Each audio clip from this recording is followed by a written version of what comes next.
Selamat hari Natal, saudaraku. Tuhan memberkati. Nah, saudara, kita sambung firman Tuhan pada hari Minggu, di mana kita melihat firman Tuhan mengenai kasih. Kasih adalah sangat penting. Dalam 1 Korintus 13 ayat 13 dikatakan, saya membaca lagi, demikianlah tinggal ketiga hal ini, yaitu iman dan pengharapan dan kasih. Dan yang paling besar diantaranya ialah kasih. Iman memang penting, saudaraku. Firman Tuhan berkata tanpa iman mustahil. Semua kita harus punya iman. Kemudian pengharapan juga penting. Karena tanpa pengharapan iman kita tidak bekerja. Saudaraku, supaya iman kita bekerja, kita harus memiliki satu pengharapan. Memiliki satu objek. Memiliki sesuatu yang kita inginkan dari iman tersebut, yang kita harapkan dari iman tersebut. Itulah dia pengharapan. Namun firman Tuhan berkata, yang terbesar adalah kasih. Mengapa yang terbesar adalah kasih? Dalam 1 Korintus 13 ini juga dikatakan, mulai ayat 8 saya bacakan kepada saudara, kasih tidak berkesudahan. Jadi kasih itu sampai ke sorga. Kemudian dikatakan nubuat akan berakhir. Bahasa roh akan berhenti, pengetahuan akan lenyap. Sebab pengetahuan kita tidak lengkap dan nubuat kita tidak sempurna. Tetapi jika yang sempurna tiba, maka yang tidak sempurna itu akan lenyap. Kasih tidak berkesudahan. Kasih selama-lamanya sampai di sorga. Bahkan firman Tuhan berkata, Allah itu kasih adanya. Patut sekali saudaraku setiap anak Tuhan memiliki kasih. Dan pada hari Minggu kita mendengarkan firman Tuhan, bahwasanya kasih itu saudaraku berkembang.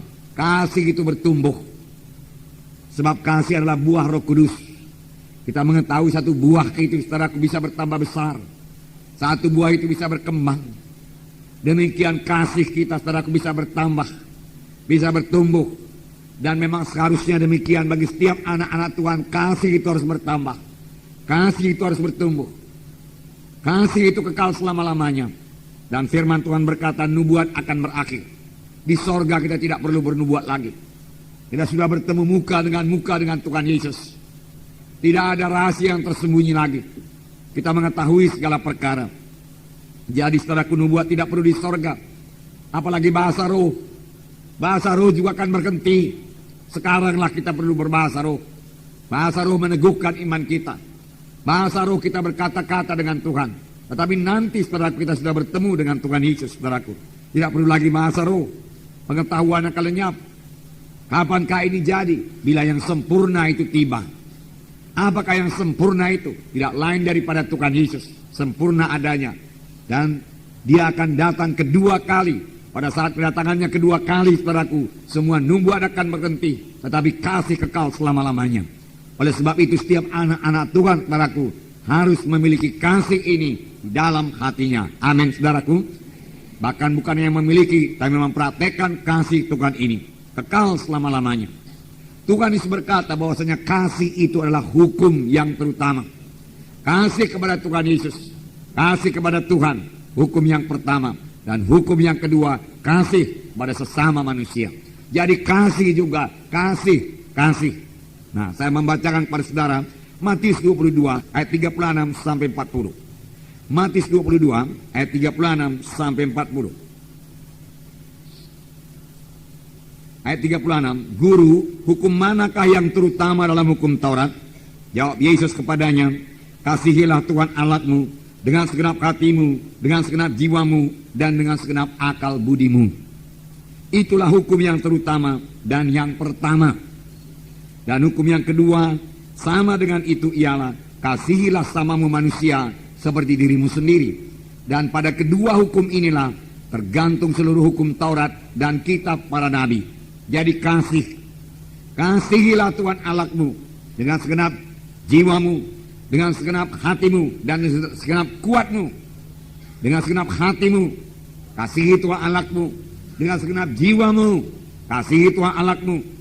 Dengan segenap kuatmu, kasihi Tuhan Allahmu. Inilah hukum yang terutama dan hukum yang pertama. Dan Tuhan Yesus menambahkan hukum yang kedua, yaitu mengasihi sama manusia seperti diri kita sendiri. Saudaraku, mengapa saya bawakan ini kepada saudara? Karena pada hari Natal kita, saudaraku, memberitakan kasih Tuhan yang begitu besar pada kita manusia yang berdosa ini. Kita terhilang, kita yang seharusnya dihukum dalam neraka yang kekal. Karena semua kita telah berdosa dan telah kehilangan kemuliaan Allah. Tetapi Yesus telah datang. Karena Yesus mengasihi kita. Tidaklah ia gemar seorang pun binasa, tetapi ia mau supaya sekaliannya sampai kepada pertobatan. Itu sebabnya Yesus datang menebus kita. Nah, patut saudaraku kita juga memiliki kasih. Dan memang kita sudah memiliki kasih. Yang penting kita selirik pada hari ini. Apakah kasih kita itu kita praktekkan? Apakah kasih kita itu berkembang? Apakah kasih kita itu bertumbuh di dalam hidup kita, dalam kita mengikut Tuhan ini, saudaraku. Nah, saudaraku yang kasih dalam nama Yesus. Jadi, hukum yang pertama, mengasihi Tuhan. Kita selidik hati kita pada hari ini, adakah kita mengasihi Yesus? Dengan segenap hati kita, dengan segenap jiwa kita, dengan segenap pikiran kita, berarti kita memikirkan Tuhan Yesus. Sebab jiwa itu pikiran, saudara, kehendak, dan kita memang mau mengasihi Yesus, saudara. Dan kita memang menaruh kasih kepada Yesus. Itulah dia jiwa. Benarkah demikian, saudaraku? Yesus mengasihi kita dengan segenap kasih, saudaraku, kasih agape, kasih yang daripada Allah. Bagaimanakah kita, saudaraku? Adakah kita mengasihi Tuhan Yesus? Ataukah kita hanya mengasihi berkat-berkatnya saja? Saudaraku, apakah kita hanya merindukan berkat-berkatnya saja, tetapi kurang merindukan Tuhan Yesusnya? Raja Daud berkata, sebagai rusa rindukan air, demikian jiwaku merindukan Engkau, Tuhan Yesus. Dia rindu Tuhan Yesusnya, bukan berkat-berkatnya. Berkat-berkat yang diberikan Tuhan Yesus, saudaraku, tidak cukup, saudaraku, kepada Daud. Tetapi jiwanya haus akan Tuhan. Jiwanya merindukan Tuhan. Jiwanya rindu bersekutu dengan Tuhan. Jiwanya jatuh cinta kepada Tuhan. Apalagi ruhnya, saudaraku, jatuh cinta kepada Tuhan.